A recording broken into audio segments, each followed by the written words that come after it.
자, 지난 4월 800년 역사의 프랑스 파리의 노트르담 대성당이 화재로 손실돼 전 세계에 큰 충격을 안긴 바 있습니다. 아, 정말. 전 세계적으로 너무나 가슴 아픈 사건이었죠. 또 시간을 되돌릴 수 없잖아요. 아무리 복원을 하더라도. 그럼. 저희가 그 공포 특집할 때 화재 테러 음모론 얘기했었는데 노트르담 화재는 9.11 테러와 같습니다. 프랑스판 9.11이에요. 근데 근거 없이 이런 말 하기엔 너무 위험한 발언. 위험한 발언이죠. 그거 말고 또 있습니까, 지금 이게? 그렇습니다. 자, 또 다른 루머가 퍼졌는데요. 자, 화재 이후 우리에게 남은 숙제. 추가 훼손을 막으면서 얼마나 원형과 이 커브를 똑같이 복원하느냐인데요.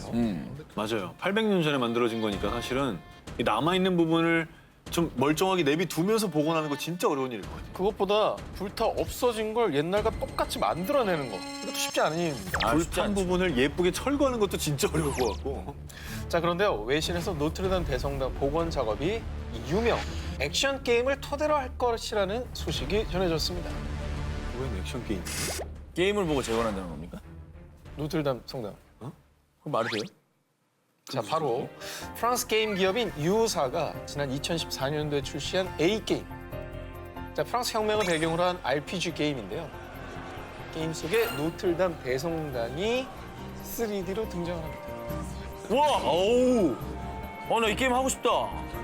이게 지금 우와. 저렇게 벽으로 막 올라가니까 벽의 세세한 부분까지 다 3D로 돼 있는 거네. 그리고 저 게임을 만들 때 얼마나 보고 연구했겠어요. 그럼. 도면 보고. 와, 저런 게 있구나. 게임 미술 작업을 담당한 캐롤라인 미어스가 대성당 모형을 만드는 데만 2년을 바쳤다고 합니다. 그러니까 저렇게 자세하게 나올 수가 있었던 그래, 거죠. 그래. 그래서 노트르담 대성당 복원 작업의 열쇠가 게임이 된다는 기사가 나자 신기하다. 보건 전문가들 게임 아이디만 만들면 되나? 800년 역사를 게임을 보고 만들어? 미쳤어. 자, 이런 누리꾼들의 의견도 갑론을박이었습니다. 그런데 얼마 뒤 A게임 개발사인 유사에서 공식 입장을 발표했습니다. 노트르담 대성당 복원 사업의 공식 요청은 아직 없습니다. 루머네, 그러면. 즉, 세간의 소문은 사실이 아닌 루머였던 거죠. 아, 그럼 진짜로 그 노틀담 대성당 복원은 뭐 어떻게 되는 거예요? 어떻게 하는 거예요? 자, 다행히도요. 벨기에 미술사학자 앤드류 텔런이 2011년도에 노트르담 대성당 안팎을 레이저 장치를 이용해 정밀 스캔, 3D 지도를 만들어 놓았습니다. 잘했네. 이 밖에도 첨단 디지털 기술이 총동원되어 복구 작업에 쓰일 전망이라고 합니다. 전 세계인들에게 아픔이었죠. 인류의 문화유산인 노트르담 대성당. 부디 꼭 제 모습을 찾아 복원되길 바랍니다. 가지 않습니다. 사지 않습니다. 노 재팬. 일본 불매운동이 한창인 요즘. 그래서 몇몇 기업에서는 일본과의 연관성을 적극 해명하며 일명 선긋기를 하고 있습니다. 그런데 국내 기업인데도 불구하고 무려 15년 동안 일본계 기업이라는 루머 때문에 고통받고 있는 회사가 있습니다. 바로 이모, 여기 이슬이 한 병이요. 코가 삐뚤어졌네요. 많이 많이 먹었네. 좀 비뚤어졌죠. 자, 기쁠 때나 슬플 때나 함께하는 오랜 친구 이슬이를 제조하고 있는 제이 소주사. 는 깨끗합니다. 제가 아는 정말 주당들도 네. 다른 소주를 먹더라고. 뭐 철음을 먹더라고. 아, 그래요? 화난다고. 저는 저 빨간 거 좋아하는데. 아니, 그러니까 뭐 정확한 내용도 모른 채 이게 루머가 이래서 무서운 거예요. 이 세간에 여러 얘기들이 떠돌고 있습니다. 아, 그래서 그랬구나. 네. 자, 무려 93년 전인 1924년도에 설립된 제이 소주사의 이슬이. 자, 오랫동안 한국인의 사랑을 받아온 국민 소주인데요. 그런데 한국 경제 최대 위기였던 IMF의 여파로 2005년 법정 관리를 받게 된 제이 소주사. 당시 국내 기업을 비롯해 일본 주류 회사가 경쟁 컨소시엄에 참여했는데요. 이때 제이 소주가 일본에 매각된다라는 소문이 퍼진 겁니다. 하지만 결국 국내 H 회사가 제이 소주사를 인수했고 그렇게 소문이 가라앉나 싶었는데요. 그런데 2008년도에 또다시 부활한 루머. 이번에 새로 나온 소주 일본 거 베꼈다던데? 야, 이름도 재팬의 이니셜이래. 자, 제이 소주사에서 새롭게 출시한 제품의 이름이 저펜의 이니셜을 딴 거라는 소문이 돈 겁니다. 야, 또 이네요, 또 저. 그러게 하필이면. 자, 그렇게 제이 소주사를 괴롭히던 루머는 2010년도엔 더 걷잡을 수 없이 커졌는데요. 자, 원래 저렇게 생겼던 이슬이가 리뉴얼을 하면서 병 라벨과 뚜껑 디자인을 각각 붉은색과 푸른색으로 바꿨는데 이슬이의 새 디자인이 아예 일본을 상징하는 거라는 루머가 일파만 퍼진 겁니다. 이에 그래도 너무 억울했던 제이 소주사는 결국 광고까지 제작. 제이 소주사는 순수 국내 자본으로 이루어진 기업입니다. 믿어주십시오. 이렇게 적극적으로 해명에 나섰습니다.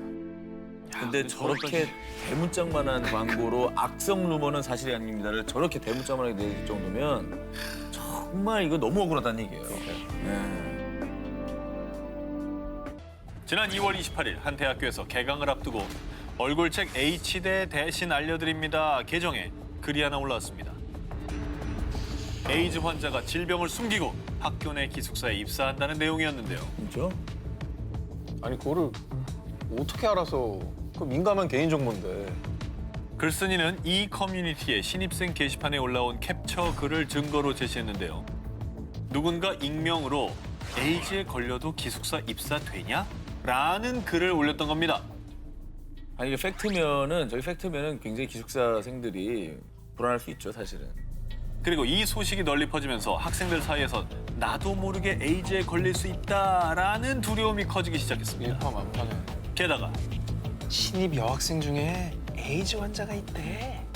에이즈 환자가 기숙사 A동에 입사했대. 에이즈 환자에 대한 억측과 루머들이 걷잡을 수 없이 퍼졌습니다. 그리고 부모님들은 또 얼마나 불안했겠습니까? 학교의 학부모들의 항의 전화도 쇄도했는데요. 부모님의 입장은 정말 이해됩니다. 예, 사실 이 불안한 마음은 어쩔 수 없는 거거든요. 자식들이 이제 기숙사에 보냈는데. 근데 저게 최악인 게 이제 누군지 모르기 때문에 더 불안한 거거든요. 그 근거가 있는 얘기가 맞는 거예요. 그러게요. 결국 3월 4일 H대학교는 충주경찰서에 수사를 요청했습니다. 자, 그런데요. 경찰이 조사에 착수하자 익명의 글쓴이가 자수했습니다. 그런데 이 학생의 정체는 기숙사생도 신입생도 아닌 4학년 재학생이었습니다. 이게 저래 뭐야? 본인 신분 자체를 거짓으로 말했네. 이거 완전 왜 그러는 거예요? 거짓말한 거네. 자, 이 루머는 덫이었습니다. 단순 호기심이 놓은 덫. 호기심 때문에 그런 글을 올렸다고 합니다. 그리고 3시간 만에 글을 지웠답니다. 하지만 이미 얼굴책에도 쫙 공유되고 부풀려지면서 기숙사 몇 동에 있다, 여학생이다 이런 루머가 커진 거죠. 완전 전형적인 루머 생성 과정입니다. 요즘 SNS는 지워서 될 일이 아니에요. 누구 한 명이라도 캡처하면 끝이에요. 맞아, 네. 맞습니다. 순식간입니다. 잘못된 호기심이 누군가를 위험에 빠뜨릴 수도 있습니다. 그 대상은 당신이 될 수도 있고요. 루머 만들지도 마시고 퍼뜨리지도 마시기 바랍니다. 2017년 N글로벌 영상 플랫폼에서 처음 방영된 미국 드라마 루머의 루머는요. 10대 소녀 해나가 스스로 생을 마감한 뒤 남은 사람들이 해나를 죽음으로 내몬 이유를 추적하는 미스터리 스릴러 드라마인데요. G포털 사이트 내 2017년 올해 검색어 TV 드라마 부문에서 2위에 오를 정도로 전 세계적으로 큰 사랑을 받았고요. 시즌2, 시즌3까지 연이어 제작되며 그 인기를 입증했습니다. 그런데 말입니다. 제목부터 루머의 루머인 이 드라마가 방영 이후 끔찍한 루머가 돌기 시작합니다. 루머의 루머 방영 이후 미국 청소년들의 자살률이 무려 30%나 증가했다는 것입니다. 실제 자살률이 증가했다고요? 그렇죠. 와, 이거 너무 무서운 루머다. 2019년 4월 미국 국립어린이병원의 자살예방연구센터장 제프 브리지 박사가 발표한 연구 결과에 따르면요. 드라마 루머의 루머가 처음 방영된 2017년 3월 이후 9개월간 10살에서 17살 사이의 청소년 자살 건수가 급증. 특히 드라마 방영 한 달 뒤인 4월 미국에서만 무려 190명의 청소년들이 비극적인 선택을 했다고 합니다. 이 연구가 진짜 사실이라면 좀 끔찍하네요. 이게 일명 뭐 베르테르 효과라는 게 발생이 된 건가요? 아니 근데 드라마가 어떻게 영향을 미쳤다는 거예요? 연구를 진행한 브리지 박사에 따르면요. 드라마 속에 등장하는 주인공 해나가 어떻게 극단적인 선택을 하는지 그 방법을 구체적이면서도 자극적으로 묘사해서 청소년들에게 악영향을 끼친 거라고 주장했는데요. 그리고 실제로도 드라마에서 매 시즌 1화 본편 방영 전에 시청 시 각별한 주의가 필요하다. 본인이나 주변에 긴급 상담이 필요한 사람이 있다면 드라마 홈페이지 내용을 참조해달라라는 경고 문구가 등장합니다. 네. 드라마 제작진들도 실제로 이런 걱정을 한 거네요. 그렇죠. 네. 자, 하지만 자살률 급증과 드라마의 연관성에 대해서는 확실히 밝혀지지 않았는데요. 하지만 N글로벌 영상 플랫폼에서는요. 의학 전문가들의 권고에 따라 해나가 극단적 선택을 하는 장면은 삭제하기로 했습니다. 그래도 뭐 노력을 하는 거네요. 그렇죠. 이번 특종을 마무리하면서 꼭 하고 싶은 말이 있습니다. 당신은 절대 혼자가 아닙니다. 당신 곁에는 늘 당신을 아끼는 이들이 있다는 사실 절대 잊지 않길 바랍니다. 지난 2019년 5월 전국을 충격에 빠뜨린 신림동 사건. 한 남성이 귀가하던 여성을 뒤따라가 원룸에 침입하려고 시도하는 모습이 CCTV에 고스란히 담겨 세간을 떠들썩하게 했었죠. 저 문이 진작에 닫혀가지고 못 열었던 거 아니에요? 천만다행인 거죠. 예. 그런데 신림동 사건이 발생한 지 한 달도 채 지나지 않아 전국의 자취생들은 또다시 공포의 도가니에 빠졌습니다. 바로 부산에서 자취 중인 한 여성이 올린 실제 경험담 때문이었습니다. 글쓴이에 따르면요. 새벽에 누군가 도어락 비밀번호를 계속해서 누르며 강제로 문을 열려고 시도해 공포에 떨었고 아침이 돼서야 겨우 나가봤는데 충격적이게도 도어락이 불에 그을려 있었던 겁니다. 자, 그리고 이 글에 달린 SNS 이용자들의 댓글로 더 공포스러운 소문이 퍼졌는데요. 저희 집이 열쇠 가게를 하는데 디지털 도어락은 온도가 올라가면 자동으로 열리는 기능이 있대요. 이 듣기만 해도 공포스러운 소식입니다. 이 정도까지만 알면 정말 루머가 돌만해요. 그러면서 디지털 도어락의 안전성을 의심하는 사람들이 많아졌습니다. 그랬더니 이 사태를 수습하기 위해서 산업통상자원부 국가기술표준원이 시중에서 많이 팔리는 디지털 도어락 15개 제품을 무작위로 구매해서 1분 동안 가열해봤는데 문은 열리지 않았다고 합니다. 다행이네. 자, 국가기술표준원에 따르면 2006년부터 안전 관련 규정이 강화돼서요. 실내 온도가 60도 이상이 되면 자동으로 도어락의 내부에 화재 감지 센서가 작동해 잠금 장치가 해제되는 기능이 적용됐는데요. 대신에 외부에 있는 도어락의 외기 표면은 100도의 온도에 노출돼도 열리지 않도록 설계돼 있다고 합니다. 그러니까 안에서 감지라는 거지 그렇죠. 밖은 전혀 아닙니다. 네. 내부 온도가 중요합니다. 자, 전국의 자취생들을 두려움에 떨게 한 도어락 루머. 갈수록 흉흉해지는 세상이 낳은 그의 소문이 아닐까 싶은데요. 그래도 안전은 필수, 단속, 또 단속하세요.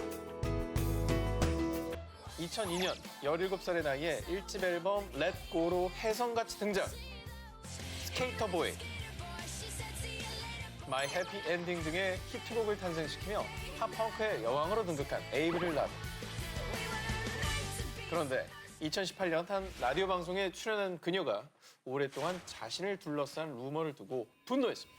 Yeah, some people think that I'm not the real me, which is so weird. Like, why would they even think that? 진짜? 2011년경 한 브라질 네티즌에 의해 제기된 뒤 무려 8년 동안 에이브릴 라빈을 괴롭힌 이 루머. 에이브릴 라빈은 이미 죽었다. 지금 활동하고 있는 사람은 도플갱어다. 자, 루머에 따르면 2003년경 그녀가 몸이 2개라도 모자랄 정도로 스케줄이 많아지자 극심한 우울증에 시달렸다고 하는데요. 그러던 중 우연히 자신과 똑 닮은 멜리사라는 여성을 알게 됐고 종종 멜리사를 자신의 대역으로 내세웠다는 거죠. 그런데 2003년 할아버지의 죽음 이후 큰 슬픔에 빠진 진짜 에이브릴 라빈은 우울증을 극복하지 못하고 급기야 극단적인 선택을 했다라는 루머인 겁니다. 루머가 한두 개가 아니군요. 예. 너무 근거들을 많이 대고 있죠. 이거는 좀 말이 안 되는 것 같다. 그러면서 에이브릴 라빈이 가짜라는 증거 사진들이 떠돌기 시작했습니다. 봅시다. 뭐 증거가 있어요? 이게 왜? 손등에 글씨. 멜리사.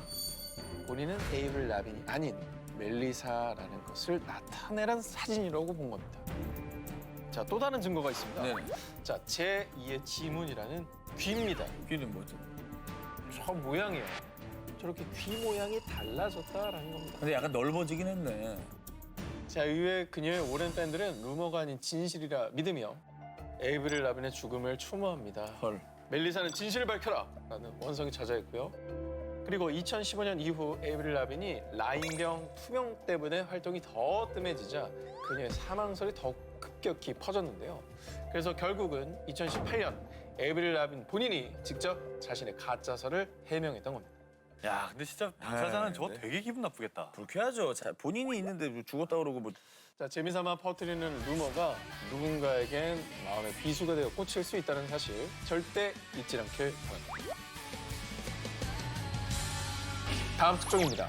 미국 음악 팬들 사이에서 떠도는 또 다른 루머. 너 그거 알아? 니키 미나스가 사실은 제이지래.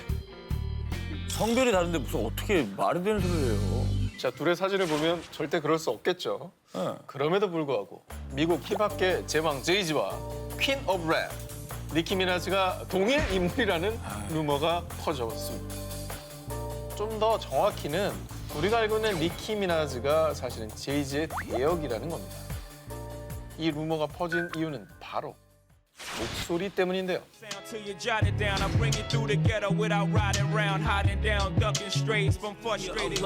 Don't worry about me and who I fire. I get what I desire. 방금 들으신 노래는 한 사람이 부른 것이 아닌 두 사람이 각각 다른 노래를 부른 겁니다.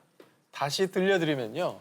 요거는 2001년에 제이지가 발표했던 레니게이드라는 곡이고요. Strays from frustrated youth stuck in their ways. 자, 이건 니키 미나즈가 2010년도에 발표한 노래 Moment for Life를 느리게 지성합니다. Get what I desire. 이렇게 들으니까 또 되게 비슷하네. 그러니까 톤이 비슷해요. 음색이. 자, 보십시오. 이렇게 니키 미나즈의 곡을 느리게 재생하면 제이지의 목소리와 스타일이 완전히 똑같이 들립니다. 자, 이 소문을 믿는 이들의 말에 따르면 뮤지션뿐 아니라 주류 사업, 패션 등 사업가로서도 큰 성공을 거둔 제이지가 또 다른 사업의 일정으로 본인의 목소리를 여성처럼 변조했고 우리가 알고 있는 니키 미나즈를 대역으로 세웠다고 주장을 하는 겁니다. 아니 뭐 그랬다 치는데 그걸 왜 했지? 자신의 또 하나의 어떤 성공의 또 다른 모델을 만들고 싶어 했다라는 추측인 거죠. 그렇죠.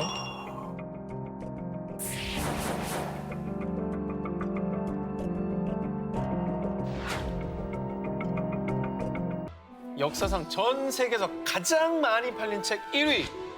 1997년부터 2007년 완결까지 무려 10년 동안 전 세계에서 5억 부 이상 판매. 그리고 영화화까지 되며 큰 사랑을 받은 소설. 바로 해리포터 시리즈. 엄청난 소설이죠. 후세 그냥 약간 고전처럼 될 것 같아요. 그리고 이 해리포터 시리즈를 탄생시킨 작가 J.K. 롤링은요. 2017년 미 경제 전문지에서 발표한 세계 최고 소득 작가 1위를 차지하며 세계적인 베스트셀러 작가로도 등극했는데요. 그런데 2005년경 J.K. 롤링을 둘러싼 충격적인 루머가 제기됐습니다. 롤링은 해리포터를 쓰지 않았어요. 그녀는 가짜라고. 무슨 소리야 이것도? 2005년경 노르웨이의 유명 다큐멘터리 영화 감독 니나 그룬펠드가 주장한 충격적인 주장. J.K. 롤링은 해리포터를 탄생시킨 작가가 아니며 실제로 해리포터 시리즈를 집필한 유령 작가 집단이 따로 있다는 건데요. 그렇게 의심하는 이유가 뭡니까? 그러게. 작가 한 명이 10년도 안 돼서 그 많은 시리즈를 집필했다는 건 말이 안 됩니다. 너무 무대뽀다. 그럴 수 있는 사람이니까 60억 인구에 한 명 있는 거 아닐까요? 그렇죠. J.K. 롤링은 1997년 해리포터와 마법사의 돌 이후 2005년 기준 총 6개 시리즈를 출간, 건수로 따지면 19권의 책을 집필했습니다. 그런데 보통 소설가들이 한 작품을 집필하려면 1년 혹은 그 이상이 소요되는데 J.K. 롤링 혼자서 단기간에 그 많은 책을 집필할 수 없다라는 생각이 들죠. 자, 그리고 실제로 미국의 국민 추리 소설 낸시 드류 시리즈는 작가명 캐럴린 킨으로 출간됐는데 훗날 1930년부터 1987년 약 60년간 10여 명의 작가들이 집필했다는 사실이 밝혀져 문학계에 큰 충격을 안긴 바가 있습니다. 감독 니나는 이런 케이스를 들며 해리포터 시리즈 역시 유령 작가 집단이 따로 있을 것이라고 주장을 한 거죠. 그리고 언론에서도 J.K. 롤링은 가짜인가라고 보도할 정도로 대대적으로 퍼졌고요. 진짜라면 소설보다 더 마법 같은 일 아니야? 라며 전 세계 팬들 역시 큰 충격에 빠졌다고 합니다. 마법 같은 스토리로 우리를 매료시킨 해리포터 시리즈. 레즐리 먼스. 어쩌면 정말 우리가 모르는 사이 해리포터 마법에 홀린 건 아닐까요? 2015년 9월 영국 전역을 충격에 빠뜨린 소식이 전해졌습니다. 한 총리의 은밀한 사생활 폭로. 이 화제의 주인공은 당시 영국 총리 데이비드 캐머런이었습니다. 아니 저분이 무슨 루머가 있었나요? 굉장히 유명한 정치인이잖아요, 저분은. 그렇죠. 명문가 출신의 캐머런은 최상류층 자제들이 입학하는 유명 사립 중고등학교를 졸업한 뒤 세계적인 명문대 옥스퍼드 대학교에 입학하는 등 전형적인 엘리트 코스를 거쳤고요.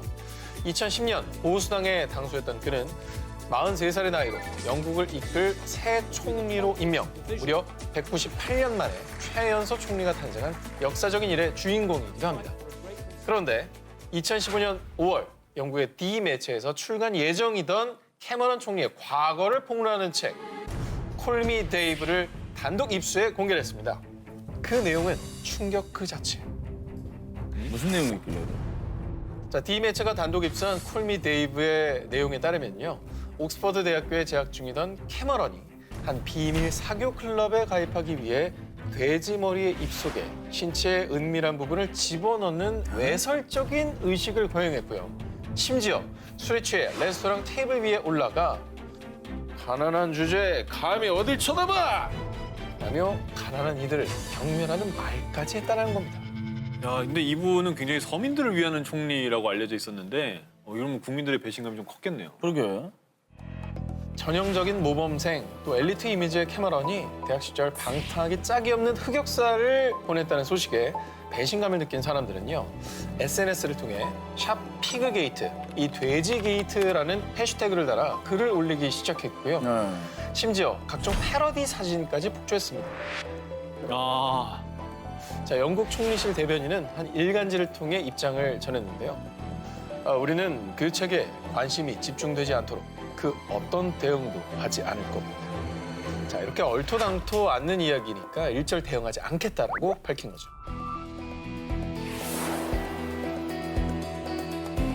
얼마 전 오 기자가 출연한 방송 보고 깜짝 놀랐습니다. 새벽 5시에 일어나서 소영 씨가 옆에서 자고 있는데 어두운 방에서 무드등만 켜고 등글개로 등을 긁으면서 독서를 하시더라고요. 저도 편하게 누워서 보는 게 좋잖아요, 침대에서. 근데 옆에서 뭘 해도 그 시간은 깨지 않아요. 일단은 무드등이고 뭐고 간에 그 어두운 데서 책 보면 눈 나빠집니다. 제가 그래서 독서를 안 하는 거예요. 아, 눈 때문에? 예. 보호를 위해서? 그렇습니다. 축하드립니다. 눈은 새 겁니다, 저. 예, 여기 중에 유일하게 렌즈 끼는 걸로 하는데. 아, 그래요? 예. TV를 많이 봐가지고. 우리가 어릴 때 불 켜고 책 봐. 너 그러다 눈 나빠져서 안경 쓴다. 엄마에게 이런 잔소리 많이 들어보셨죠? 실제로 어두운 곳에서 책을 읽다 보면 눈이 침침해지고 피로해지는데요. 어두운 곳에서 책 보면 시력 저하된다라는 게 상식. 그런데 아직도 어두운 데서 책 보는 오 기자를 보고 제가 너무 걱정이 돼서 안과 전문의에게 직접 물어봤습니다. 어두운 곳에서 책을 읽는다고 눈이 직접적으로 나빠지는 것은 아닙니다. 이거 말도 애매하다. 나빠지긴 하나 본데? 그러니까 뭐 안 좋긴 하는가 봐. 우리가 어두운 곳에서 책을 읽다 보면 눈의 근육이 긴장해서 피로도를 느끼고 일시적으로 시력이 떨어진다고 느끼지만요. 충분히 휴식을 취하면 시력은 회복된다고 하는데요. 그러면 저는 뭐 나쁘진 않았네요. 제가 계속 읽어도 되는 거였네요. 잠시만요. 그렇다고 뭐 어두운 곳에서 독서하는 걸 뭐 추천하는 건 절대 아닙니다. 여기서 중요한 게 있습니다. 어두운 곳에서 책을 읽다 보면 눈이 피로해지고 글씨가 안 보여서 책을 더 가깝게 보게 되죠. 이게 특히 안구가 성장 중인 청소년기 아이들한테도 안 좋은데요. 가깝게 보다 보면 근시를 유발해 시력이 저하될 수 있습니다. 그러니까 어두운 게 문제가 아니었구나. 가깝게 보는 게 문제였다. 결국 그래서 가까워지는 게 문제였구나. 이건 맞는 거네. 책 이렇게 봐 하는 거. 근데 어두운 곳에서 그 정도 거리면 잘 안 보이니까. 그렇죠. 그러니까 어두운 곳에 가면 자꾸 가깝게 보니까 그래서 눈이 나빠진다 이 얘기였습니다. 책을 가깝게 보거나 누워서 스마트폰이나 뭐 전자기기를 장시간 가깝게 보는 행동은 눈 건강에 치명적. 자칫 안구 건조증, 뭐 녹내장 등을 유발할 수 있으니까요. 눈 건강을 위해서 적정 거리에서 바른 자세로 책을 보시기 바랍니다. 찬바람도 불고 뼈도 시린 계절. 관절 건강하면 생각나는 한국인의 대표 건강식 사골곰탕. 사골곰탕엔 어떤 영양분이 들어있다고 생각하십니까? 칼슘. 뼈에서 나왔으니까 당연히 칼슘. 뼈를 우린 거 아닙니까? 그다음에 뭐 인 많이 들어있을 것 같아요. 인. 인 성분. 철분. 어허. 뜨끈하게 푹 고아낸 사골 국물에 깍두기 하나면 칼슘이 마구마구 뿜뿜해서 뼈도 튼튼, 막 기운도 불끈불끈해지는 것 같죠? 그런데 여러분, 사골곰탕, 우리들의 관절도 과연 좋아했을까요? 정말 사골곰탕에 칼슘이 풍부할까요? 아, 없다고만 하지 마. 생각보다 덜 들어있는 건 오케이. 아니 이거는 진짜 뭐 우리가 문제가 아니라 어머님들, 아이들 그래. 하고 얼마나 뼈를 고아서 정성스럽게 만들어 주셨어요. 우리 어머니는 어릴 때 그 빨래통에다가 봄국을 끓여가지고 보름을 먹였어요. 보름 끝날 때쯤 되면 쓴맛이 날 정도로. 뼈에서 모든 게 다 빠져날 때까지 날 먹였어요. 우리 엄마가 수고했다는 얘기입니까 지금? 아이들을 위해서 그렇게 고생했던 곰탕이 네. 키 크는데 도움이 안 됐다는 얘기잖아요 지금. 이게 그렇다고 해서 우리가 어머니들의 정성을 무시하는 건 아닙니다. 그냥 대답을 하세요. 왜냐면 그 아까는 당시에 있어도 아무 소용도 없다 그러더니 그래. 그 당시엔 정말 그게 맞는 건 줄 알았어요. 엄마들의 적이네. 온 세상의 여성들을 적으로 돌리고 싶습니까? 그래. 사골곰탕에 칼슘이 있긴 있습니다. 근데 사골곰탕 한 그릇 약 400g에 든 칼슘의 양은 안타깝게도 고작 14.14mg. 하루 영양 성분 기준치 2%에 불과한 양이다 보니 뼈 건강에 큰 도움이 되지 않습니다. 뭐라고요? 차라리 하루치 칼슘의 65%인 452mg이 든 우유 400ml를 마시는 게 더 낫습니다. 뭐야? 그리고 사골은 한 번 먹고 마는 게 아니라 계속 끓이고 또 네. 끓여 먹는 게 진리 아닙니까? 그래요. 이 사골 특유의 조리 과정이 뼈 건강 회복을 방해할 수 있습니다. 우리 엄마 어쩔 거야. 쓴맛이 날 때까지 끓였다니까. 정말 내 곰탕이, 이건- 곰국이 쓴맛 나는 건 봤어? 아 이거 대부분의 집이 그래요. 뼈 비싸니까. 이거 오늘 방송 우리 엄마 무조건 아니 봐야 들통 나오면 2주 가거든. 여러 번 끓일수록 칼슘은 파괴되고 사골에서 인 성분이 빠져나옵니다. 쥐인 나오겠지. 근데 이 인은 칼슘의 흡수를 방해하고 심지어 우리의 뼈에 있는 칼슘을 빼내기까지 합니다. 농촌진흥청과 의사들에 따르면 사골을 3번까지 끓였을 때는 인 함량이 높아지지 않았고요. 4번째부터는 인 함량도 높아지면서 맛도 떨어졌다고 합니다. 저희 집이 15번 끓였거든요. 보름을 먹였기 때문에. 에이 과장이 너무 심해. 아, 정말. 15번 어떻게 하는 게? 아니, 보름을 끓이고 맨날 카레를 했다니까. 반찬하기 싫어. 그 집은 다 들통이었어요. 다들 통해요. 아, 나 미치겠네. 우리 엄마 키가 10cm 더 클 수 있는 거를 갖다가 뭐 하는 거야 지금 칼슘 다 빼내버리고. 지금이라도 늦지 않았어. 멸치. 공장판 다친 지 20년이에요. 그리고 뼈 건강을 위해선 사골 국물보다 칼슘 함량이 높은 미역이나 멸치나 우유나 비타민 C하고 비타민 D가 든 음식이나 영양제를 먹는 것을 추천했습니다. 생각해보면 말 그대로 사골, 소의 4다리의 뼈로 끓인 거니까 뼈에 좋을 것이다. 이런 생각으로 사골곰탕이 뼈 건강에 좋은 음식으로 여겨졌던 겁니다. 근데 결론적으로는 그래도 영양 섭취를 하면 뭐엔 안 좋겠습니까? 안 먹는 것보다는 전 낫다고. 엄마의 정성 가득한 우리의 소울푸드. 이제는 딱 3번만 끓여서 맛있게만 먹는 걸로. 황사나 미세먼지 심한 날이면 목이 칼칼하잖아요. 아유. 그럴 때 두 분만의 해소법 있습니까?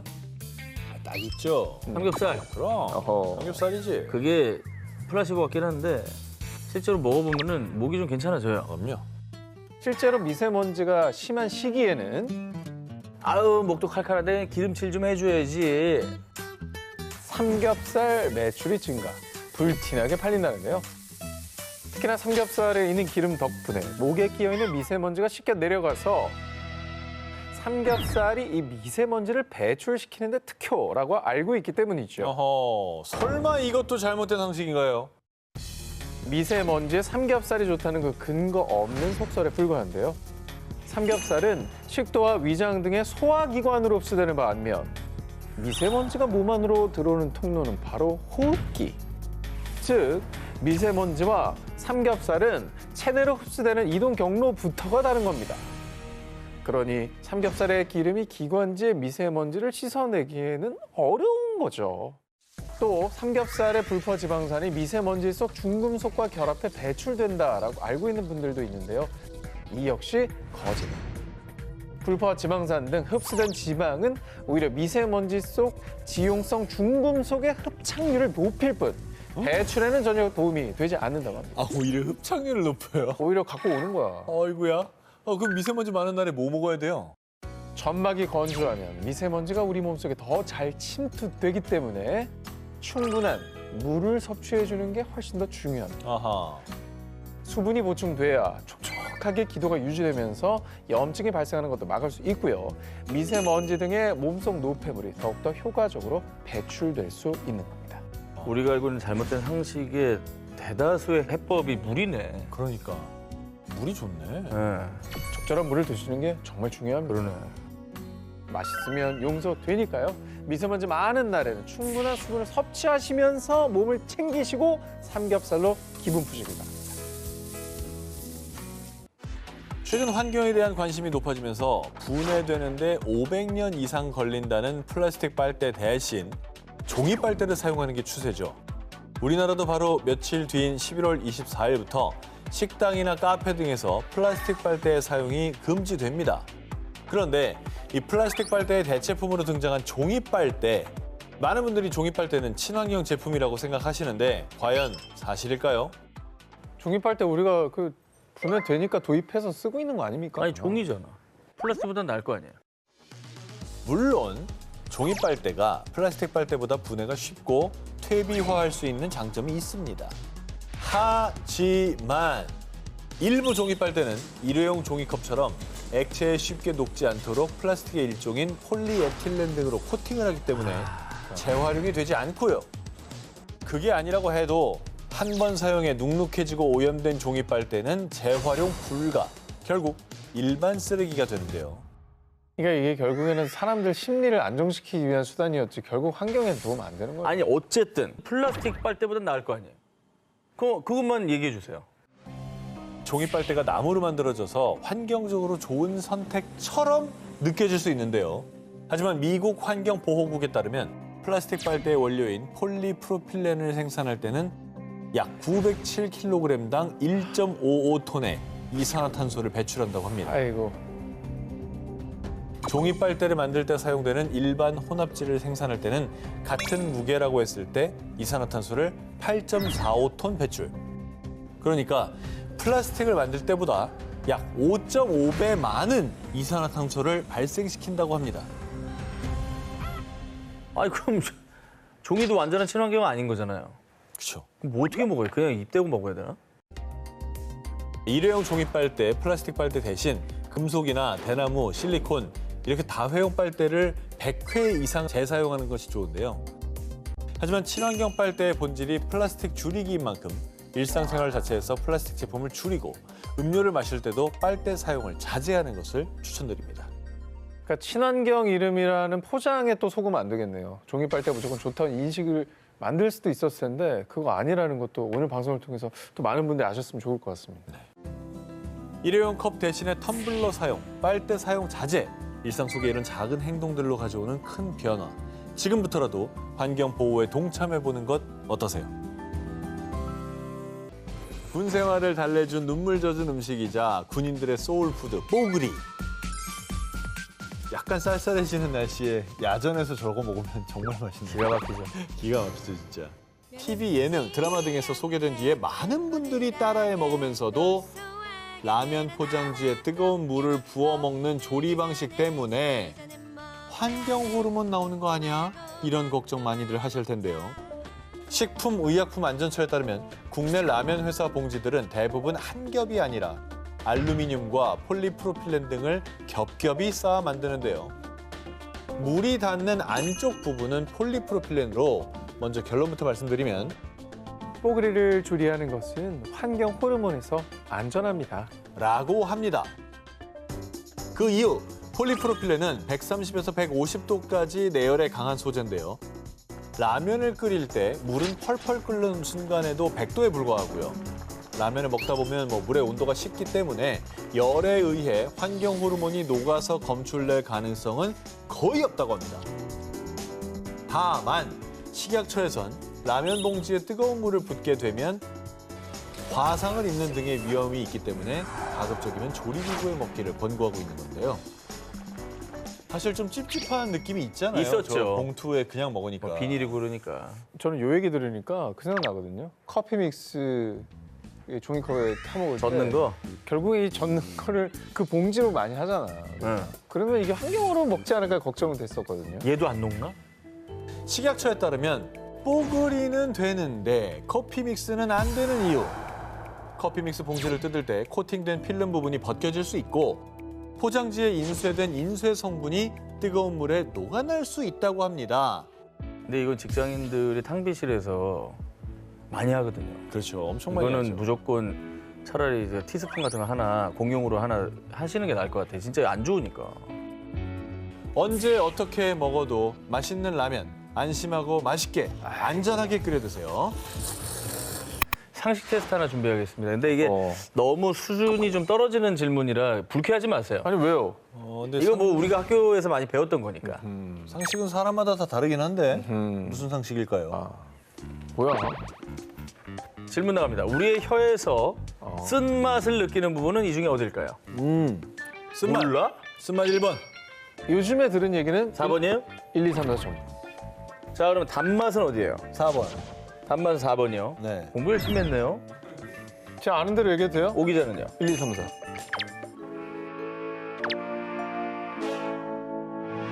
뭐야, 그 다 똑같다는 얘기예요? 여러분들 중에 정답자가 있고 틀린 사람이 있습니다. 아, 그래요?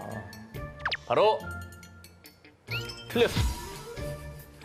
아니 공부 열심히 했다고 칭찬 계속 하더니 뭘 틀렸어? 자, 학창 시절에 분명 우리는 혀 끝은 단맛, 양옆은 짠맛과 신맛, 안쪽은 쓴맛, 혀 부위별로 맛을 다르게 느낀다라고 배웠습니다만 여러분 이상하지 않습니까? 시험에 나온다고 해서 일단 외웠지만은 혀 끝에서 쓴맛도 느껴지는 것 같은데 이거 맞아? 솔직히 이런 생각 들지 않으셨나요? 결론적으로 요즘 교과서엔 혀의 맛지도가 없습니다. 이 옛날 사람아. 아 그러네 생각해보니까. 네. 왜냐면 애초에 우리가 잘못 배웠기 때문이에요. 허허. 자, 그렇다면 우리는 왜 그토록 잘못된 혀의 맛지도를 외웠던 것이냐? 1901년 독일의 과학자 헤니히에 따르면 혀의 끝은 단맛, 앞은 짠맛, 옆은 신맛, 뒷부분은 쓴맛에 더 민감한 사실을 발견했습니다. 그러면 저 사람도 잘못 알았다는 거예요? 그러겠네. 그의 주장은 틀리지 않았습니다. 아주 미세하지만 혀의 부위별로 특정 맛에 더 민감하다고 주장. 다만 헤니의 주장은 우리가 배웠던 것처럼 혀의 부위별로 느끼는 맛이 다르다. 이건 아니었습니다. 자, 그럼 어디서부터 잘못된 걸까요? 1942년 미국 실험 심리학자 에드윈 보링이 헤니의 연구를 시각적으로 보완했습니다. 이를 바탕으로 탄생한 것이 우리가 배웠던 혀의 맛지도였던 것이죠. 그리고 보링도 사람들도 혀가 마치 부위별로 다르게 맛을 느낀다고 잘못 해석했고요. 수십 년간 전 세계 어린이들이 이렇게 잘못된 사실을 배워왔던 겁니다. 아니 근데 이게 어떻게 이렇게 오랫동안 진실인 것처럼 과학계에서 주장될 수가 있지? 과학자들이 바로잡은 혀가 맛을 느끼는 과정은 이렇습니다. 우린 혀 속의 미뢰, 정확히는 감각 수용체를 통해 단맛, 짠맛, 신맛, 쓴맛을 모두 느낄 수가 있는데요. 이 감각 수용체는 혀 전체의 분포, 그래서 혀의 어느 부위에서나 모든 맛을 느낄 수가 있는 겁니다. 다만 혀의 부위에 따라 특정 맛은 조금 더 느낄 수 있을 뿐입니다. 잘못되었든 아니든 오늘도 열일하는 우리의 혀. 좋은 것만 먹고 아름다운 것만 담읍시다. 혹자는 이 직업을 화려하게만 볼 수 있습니다. 하지만 제가 지금 이 자리에 오르기 위해서 호수에 우아하게 떠있는 백조처럼 물밑에서 얼마나 발버둥 쳤는지 모르실 겁니다. 그동안 각종 광고나 강연, 기사 등에서 명언처럼 수없이 인용됐던 말, 백조는 발길질을 쉬지 않는다. 엄청 많이 들어봤죠? 그죠? 네, 그렇게 해야 떠 있는다고. 성공한 사람들의 삶이 우아하고 멋져 보이지만 자신의 커리어를 위해 여전히 부단하게 노력하고 있다는 걸 일깨워주기 위해서요. 흔히 백조의 발길질에 비유를 합니다. 그런데 물에 뜨기 위해 백조가 쉼없이 발길질을 한다는 말, 사실이 아니었습니다. 안 움직여? 가만히 있잖아. 어? 가만히 있잖아, 쟤들도. 얼마나 힘들겠습니까? 아니 위에도 우아하고 아래도 우아했네. 네, 그냥 우아한 애였어요. 그냥 전체가 우아했네. 물 그냥 위... 가만히 있어도 뜨는구나. 아, 그럼요. 물 위에 고고한 자태로 떠 있는 백조는 우리가 알고 있는 것처럼 쉼없이 발길질을 하지 않았습니다. 가끔 한 번씩 우아하게 발길질을 할 뿐 거의 아무것도 하지 않는다 해도 과언이 아닙니다. 야, 완전 속았네. 그러니까 목이 더 바빠 들여다본다고. 백조가 아무것도 하지 않고 물 위에 떠 있을 수 있는 건 타고난 피지컬 덕분이었습니다. 조류과인 백조는 깃털이 기름막으로 쌓여 있어 물이 잘 스며들지 않고요. 이 방수복 같은 깃털 사이사이에 공기가 제법 차 있습니다. 게다가 불의 역할을 하는 기낭, 공기가 들어있는 뼈인 함기골 조직 덕분에 물 위에 몸이 저절로 떨 수 있는 겁니다. 타고난 피지컬로 그냥 떠 있던 거네. 그렇죠. 애초에 이런 명언은 왜 생긴 거예요? 왜 퍼지게 된 겁니까? 이 말은 사실 1960년대에서 70년대 사이 일본에서 큰 인기를 끌었던 유명 야구 만화에 처음 등장했다고 알려졌습니다. 우아하게 헤엄치는 백조도 물 밑에선 치열하게 다리를 움직이고 있다고?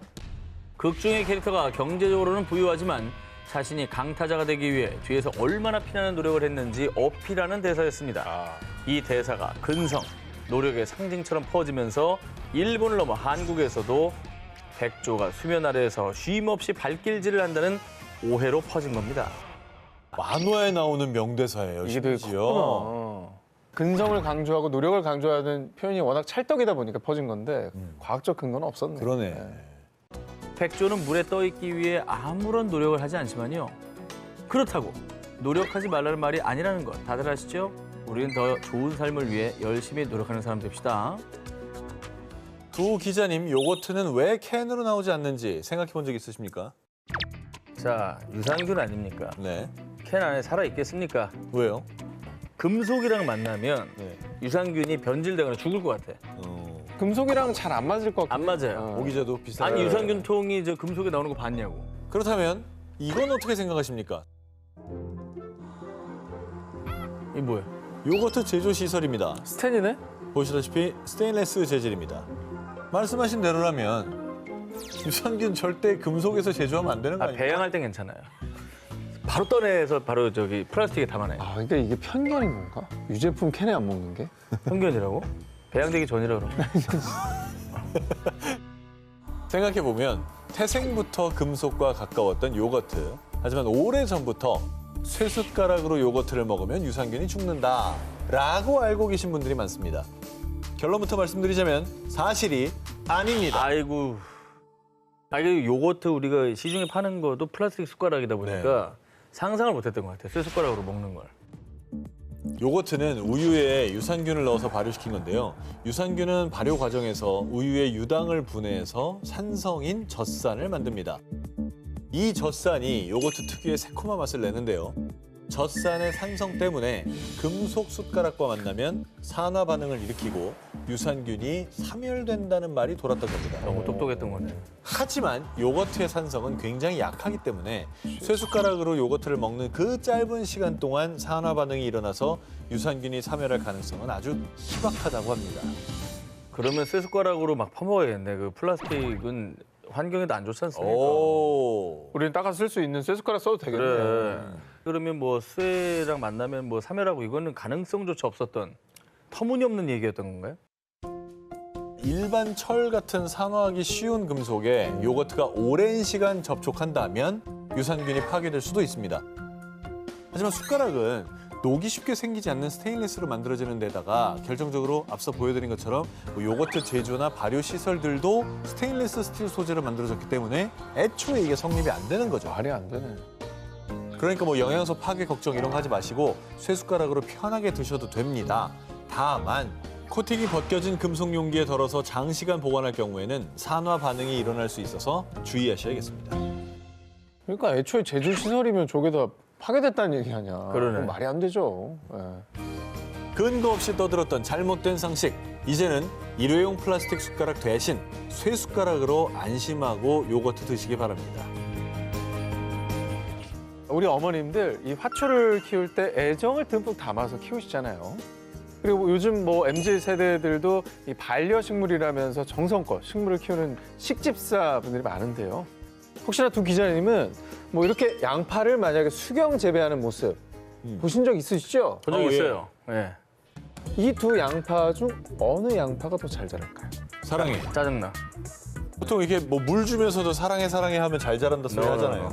자극을 줘야 돼요. 양파도 저 나태해지거든요. 자, 한쪽 양파에는 너 참 예쁘다, 고마워, 사랑해 긍정적인 칭찬말을 주고요. 다른 양파에게는 짜증나, 죽어버려 그렇지. 이런 부정적인 비난을 퍼부었을 때 칭찬받은 양파가 더 잘 자란다라는 얘기 한 번쯤은 들어보셨을 거예요. 들어봤어요. 그죠. 뿐만 아니라 거친 헤비메탈 음악보다 식물은 이 클래식 음악을 더 좋아한다는 얘기도 많이 알려져 있죠. 자, 그런데 어쩌면 우리가 흔히 알고 있는 상식이 틀렸을 수도 있습니다. 아니 근데 이게 틀렸다는 근거는 뭐예요, 그러면? 미국의 유명 과학 채널에서 직접 실험을 해봤습니다. A 식물에게는 부드러운 클래식을 들려줬고요. B 식물에는 욕설이 가득한 거친 헤비메탈을 들려줬습니다. 실험 결과는 반전! 헤비메탈을 들은 B 식물이 더 잘 자랐다고 합니다. 내 말이 맞잖아. 뭐야? 짜증나가 맞죠? 쟤를 강하게 키워야 된다니까, 쟤네들은. 아 그럼 칭찬받은 뭐 식물이 더 잘 자란다 아니야, 이런 아니야. 말은 왜 나온 거예요? 처음에 도대체? 강하게 키워야 돼. 물론 여러 실험을 통해 칭찬받은 양파가 더 잘 자라는 정황이 확인되긴 했습니다. 하지만 실제로 양파 실험을 한 몇몇 누리꾼들은요. 저는 비난받은 양파가 더 잘 자라는데 왜 그런 거죠? 제 양파는 사춘기인가요? 칭찬을 해도 소용이 없어요. 칭찬한 양파보다 비난한 양파가 더 잘 자랐다며 당혹감을 감추지 못했습니다. 진짜 이거는 상식이 깨지네. 그러니까 내가 봤을 때 아무 의미 없나 보다. 잘 자랄 애들이 잘 자란 거고 못 자란 애들이 못 자란 것 같아. 칭찬받은 양파가 더 잘 자란다는 말. 과학적으로 확실히 증명이 더 필요해 보이는데요. 자, 그런데 여러분, 식물 키우는데 굳이 나쁜 말 할 필요 없으시잖아요. 좋은 마음으로 반려식물 예쁘게 키우시면서 힐링하시기 바랍니다. 요즘은 남녀 불문하고 피부 관리에 많이들 신경 쓰지 않습니까? 두 기자님은 피부 관리를 위해서 뭐 전혀 아무것도 안 하는 것 같긴 한데 특별히 뭐 챙겨 먹는 음식이 있는지.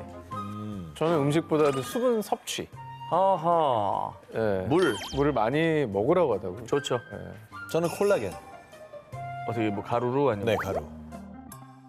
흔히들 피부에 좋다고 이제 돼지 껍데기 속에 요 콜라겐 좀 보소. 이거는 내가 먹고 싶어서 먹는 게 아니라 피부 때문에 먹는 거야. 이렇게 돼지 껍데기 푹푹 먹방을 펼치셨죠. 콜라겐은 일종의 단백질로 피부에 적인 노화를 방지하고 피부의 수분과 탄력도를 조절. 우리 몸속 콜라겐이 감소할수록 이마와 눈가, 입가 등의 잔주름이 자글자글해집니다. 그래서 피부에는 콜라겐, 돼지 껍데기를 외치셨던 겁니다. 하지만 우리가 알고 있던 상식이 모두 거짓! 지금까지 여러분이 드셨던 거 피부에 양보하신 게 아니라 햇살에 양보하셨던 겁니다. 그냥 맛있게 드신 거예요. 그럼 뭐야, 다 기름덩어리였어? 허허. 피부엔 도움이 안 됐다는 거네, 아예. 일단 돼지 껍데기에 콜라겐이 있긴 합니다. 다만 동물성 콜라겐으로 일반 단백질보다 분자 구조가 크기 때문에 우리 몸, 즉 피부에 흡수되는 양은 불과 2% 정도에 불과합니다. 약 90%는 그대로 배출된다고 합니다. 피부를 챙기시려면 어류에 든 저분자 콜라겐을 드시는 게 좋습니다. 심지어 돼지 껍데기에는요, 지방이 붙어있기 때문에 피부 건강 챙기겠다고 돼지 껍데기 무턱대고 먹었다가는 제대로 칼로리 폭탄을 맞고 다음날 체중계 위에서 오열하실지도 모릅니다. 하여튼 뭐 근데 맛있게 먹으면 기분도 좋아지고 기분 좋아지면 스트레스 줄고 그럼 피부 좋아지는 거고. 정신 건강이 최상입니다. 맞죠. 네. 피부에 좋든 어떻든 맛있으면 그만 아니겠어요? 스트레스 풀 때는 그냥 적당히 맛있게 드시면 되겠습니다. 늦은 밤 출출해서 야식을 먹으려고 하는 상황. 냉장고를 열어보니 마침 남은 김치찌개가 있는데요. 여기서 두 가지의 선택지가 있습니다. 1번, 간편하게 전자레인지에 돌린다. 2번, 가스레인지를 켜고 국자로 저어가면서 냄비에 팔팔 끓인다. 두 기자님의 선택은? 저는 뭐 전자레인지. 뭘 저걸 다시 불을 켜고 뭘 하기가 좀. 저는 좀 끓일 것 같아요. 왜죠? 전자파 나오니까. 전자파. 아유, 전자파 뭐 이미 딴 데서 많이 맞고 있는데 뭐. 한간에는 예로부터 마치 진실처럼 전해져 내려오는 일명 전자레인지 괴담이 있었습니다. 전자레인지로 음식을 조리하면 전자파 때문에 음식의 영양소가 파괴되고 발암 물질이 생긴대. 하지만 전자레인지에 조리한 음식은 건강에 안 좋다는 속설은 거짓! 그렇지. 간편함의 차이 외에는 전자레인지에 돌린 김치찌개나 냄비에 끓인 김치찌개나 별반 차이가 없습니다. 아, 역시. 헛똑똑인 거예요. 아니 전자파는 쓰는 건 맞잖아. 허허. 마이크로웨이브라고 하잖아. 쓰는 건 맞죠. 전자파가 나오잖아. 나오죠. 그 전자파로 데우는 건데. 자, 설명드리겠습니다. 국립전파연구원에 따르면 전자레인지의 전자파는 음식물을 조리하는 2.45GHz의 주파수와 전자레인지를 작동시키는 데 필요한 60Hz 주파수로 발생하는데요. 두 종류의 전자파 모두 극히 미미한 수준으로 인체에 해를 가하지 않는 수준이기도 하고요. 특히 음식물을 조리하는 2.45GHz의 주파수는 인체에 유해할 수 있는 전리 현상이 없는 전자파이기 때문에 DNA 구조를 파괴하지 않는다고 합니다. 따라서 전자레인지로 조리한다 해도 음식물의 영양소 변화나 파괴가 일어나거나 암을 유발하지 않는다는 얘기입니다. 실제로 전자레인지로 데운 물로 식물을 키우거나 음식물을 조리한 뒤 영양소를 분석한 결과 아무런 변화가 없었다고 합니다. 음식물 돌릴 때 뭐 찜찜함 없이 그냥 간편하게 돌려 드시면 돌려도 됩니다. 자, 다만 여기서 가장 중요한 포인트가 있습니다. 전자레인지 조리 음식이 안전하다는 건요. 종이나 유리, 도자기, 폴리프로필렌 등 전자레인지 사용 가능한 용기 한정입니다. 전자레인지용이라 표시되지 않은 멜라민이라든가 일반 플라스틱, 비닐, 알루미늄 호일 등은 절대 안 됩니다. 전자레인지 조리 음식, 조리 그릇에 전자레인지용 표시만 확인한 뒤 안심하고 드세요. 이 이야기는 2022년 11월에 발생한 가상 사건입니다. 프리한 식후 녹화 전 컵라면을 먹고 싶었던 오모 씨. 전기포트에 물을 끓인 뒤 컵라면에 붓고 있었는데요. 그런데 아 뜨거. 아우 나한테 없어. 화상 입은 것 같아. 뜨거운 물에 손을 대어 심각한 화상을 입고만 오모 씨. 한시라도 빨리 응급조치를 취해야 하는 긴박한 상황. 하지만 화상 직후 잘못된 대처 방법으로 오히려 화상을 악화시키는 경우도 많죠. 자, 그렇다면 다음 중 오모 씨가 취해야 할 가장 적절한 응급처치 방법은 무엇일까요? 야, 이거 궁금하다. 1번, 소주를 붓는다. 2번, 알로에를 바른다. 3번, 얼음 찜질을 한다. 4번, 된장을 바른다.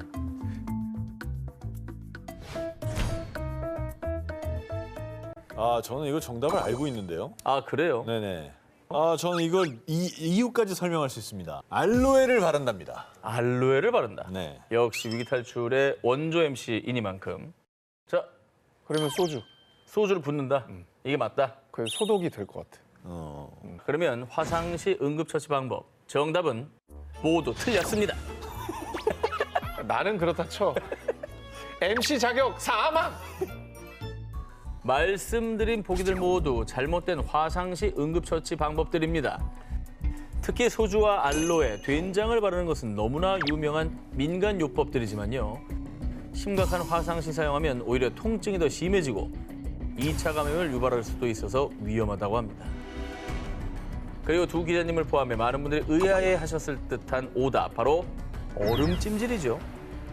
그러니까 온도를 낮추는 효과는 있을 텐데 이게 너무 과하면 안 되는 건가? 화상 부위에 얼음을 대면 순간적으로 통증이 완화되는 느낌이 들 수는 있습니다.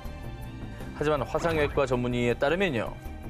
화상 시 화기를 식히기 위해서 얼음을 직접 대거나 문지르는 행위, 즉 얼음 찜질은 권장하지 않습니다. 기본적으로 2차 감염과 한랭 손상의 위험이 있는 건 물론이고요. 얼음으로 화상 부위를 문지르다가 물집이 벗겨지는 경우도 부지기 있습니다. 아이고. 그리고 급작스럽게 혈관을 수축시키면서 혈류를 감소시키고 염증성 물질까지 발생하기에 오히려 증상이 악화될 수 있다고 합니다. 자, 그렇다면 화상시 올바른 응급처치 방법. 우선 흐르는 물이나 생리식염수로 화끈거리는 증상이 없어질 때까지 화상 부위를 식혀주고요. 깨끗한 수건이나 거즈를 물에 적셔 환부를 감싼 뒤 가까운 병원을 찾아 전문가의 처치를 따르시면 되겠습니다. 흐르는 물에 씻어야 되는군요. 강온의 물. 당장 수도가로 뛰쳐가야겠네요. 그렇죠. 화상시 처치 방법 이젠 제대로 알고 화상시 올바르게 대처하세요.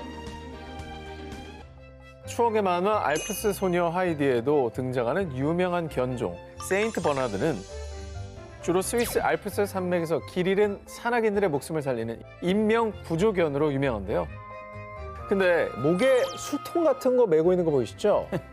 저거 매달은 이유가 뭘까요? 뭐 저 녀석이 먹으려고 가지고 다니는 건 아닌 것 같고. 아니 아, 저 사람, 저 개가 주당이에요? 그건 아닌 것 같고 저 녀석이 인명구조견이니까 위험에 빠진 사람 구하는 거잖아요. 산 고도가 높으니까 체온이 떨어진 사람을 위해서 술 먹으면 약간 체온이 올라가는 약간 응급용 아닐까요, 저건? 자, 정 기자님 말씀처럼 우리나라에도 많은 분들이 아우 추워. 아 추워 죽겠네. 아 추워 씨. 아유, 덜 취했네. 아유, 정기자 더 마셔. 아, 그럼 안 죽을 거야. 자, 이 상황처럼 술이 몸을 따뜻하게 데워준다라고 알고 있죠. 그러니까요. 많이들 그렇게 얘기하는데 아 열로 오르잖아 솔직히. 얼굴도 후끈후끈하고. 꼬량주 같은 거 먹으면 몸이 엄청 뜨거워지는데. 아니 뭐 그 북유럽 가면 네. 왜 독주들 마시잖아요. 그래요. 실제로 알코올이 체내에 들어가면요, 알코올이 분해되는 과정에서 혈관이 확장, 따뜻한 혈액이 퍼져나가기 때문에 순간적으로 온기를 느끼는 건 맞습니다. 하지만 이는 일시적인 현상일 뿐 실제로 한겨울의 산에서 조난을 당했는데 체온을 올리겠다고 술을 드시면 안 됩니다. 음주 후 피부 호흡을 통해 더 많은 열이 발산, 오히려 체온이 급격하게 떨어지고요. 심할 경우 저체온증까지 유발할 우려가 있다고 합니다. 그리고 술을 마시면 추위를 덜 느끼는 이유가 음주로 인해서 뇌 인지 기능이 저하돼서 추위를 잘 느끼지 못하는 것일 뿐 실제로 체온이 올라간 것은 아니라고. 아 그래요. 착각을 하는 거구나. 결국은 그러면 추울 때 술을 마시면 오히려 더 추워진다. 잠깐 올라갔다가 더 내려갑니다. 위험하다 이 얘긴데. 그럼 인명구조견 세인트 버나드 저 녀석 저 목에다가 술통을 메고 다니는 거죠. 혼내줘야겠다. 아까부터 오해를 크게 받고 있는데요. 저거. 자, 한때 브랜디 등에 술을 넣어 다니며 조난자들에게 우리 저 구조견이 응급처치를 했다는 썰이 있긴 합니다. 하지만 실제로는 거의 빈 통을 메고 다닌다고 하는데요. 원래 세인트 버나드는 담요를 돌돌 말아 목에 고정시켜 놨는데 한 유머 잡지의 사파가가 풍자 삼아 담요를 술통으로 바꿔 그린 이미지가 인기를 얻자 하나의 트레이드마크가 되며 실제로 세인트 버나드의 목에 술통을 걸기 시작했다고 합니다. 빈통이라는 거구나 그러면. 네, 저 만났을 때 술 먹자고 저 통 열어보시면 안 됩니다. 아무것도 안 들어있습니다. 쟤도 무겁겠어 술 들어있으면. 추운 날 따뜻한 술 한 잔은 오히려 독. 겨울철 과도한 음주는 금물입니다. 천재 물리학자 아인슈타인은 일반인의 뇌보다 뇌 용량이 약 15% 정도 더 크다는 말 한 번쯤 들어보셨을 텐데요. 과연 아인슈타인은 평생 동안 본인의 뇌 몇 %나 사용했을까요? 근데 원래 그런 얘기는 있었어요. 인간이 평균적으로 자기 뇌의 10%밖에 못 쓰고 아인슈타인이 15% 정도를 썼다. 이 5%의 차이로 그 사람이 인류 중에 천재 소리를 듣는 거다. 뭐 이런 얘기는 있었어요. 아인슈타인 모르겠고 저는 한 5% 쓰는 것 같은데요. 뇌를 많이 안 쓰는 것 같아요 요즘에. 뇌순남입니다. 기억이 나는 것도 없고 어제 뭐 했는지도 기억이 안 나고. 네. 인간은 평생 뇌의 10%밖에 못 쓰고 죽는다는 말 한 번쯤 들어보셨을 텐데요. 하지만 이 얘기 과학적 근거가 없는 말입니다. 아이고. 이것도 아니에요? 미국 신경과학자 베리 고든 교수는 우리의 뇌는 아주 일부만 손상을 입어도 여러 기능 장애가 나타나는 걸로 보아 평생 뇌 10%만 사용한다는 건 말이 안 됩니다. 일부 과학자들은 무게로 치자면 체중의 2%밖에 차지하지 않는 뇌가 전체 에너지의 20%나 소비하기 때문에 전체 용량의 90% 이상을 쓰지 않고 놀리고 있다는 것은 진화적으로도 비상식적인 일이라고 지적했습니다. 필요 없는 부분인데 이게 퇴화하지 않고 남아있다는 것 자체가 말이 안 되는 것 같긴 해요. 그렇죠. 아 그럼 인간은 뇌 몇 %를 사용한다는 거예요, 결국? 우리는 살면서 뇌 10%가 아닌 100% 모두 사용한다고 합니다. 특정 두뇌가 활동을 할 때 뇌 속에 수백억 개의 뉴런 중 약 5%가량이 활동. 그러니까 어떤 일을 할 때 뇌 100%가 동시에 사용되지 않을 뿐 인간이 생활하는데 뇌 전 영역이 쓰인다고 합니다. 이에 대해서 G사 엔지니어링 이사이자 미래학자인 레이 커즈와이는요. 20살쯤 되면 인간은 뇌를 모두 사용하게 됩니다. 야, 100%를 다 쓰고 있는 거였구나, 내가. 그 뇌 자체가 문제가 있는 건가? 학자들에 따르면 선천적으로 타고난 부분이 있고 그 부분에 대해 선택과 집중을 잘했을 때 천재가 탄생을 한다는 건데요. 우리는 뇌 100%를 사용하고 있지만 어쩌면 잠자고 있는 두뇌 가능성을 10%밖에 개발하지 못한 건 아닐까요? 우리의 뇌, 더 이상 뇌 버려두지 마시고 나의 뇌는 어떤 곳에 더 발달돼 있는지 탐구해 보시면 어떨까요?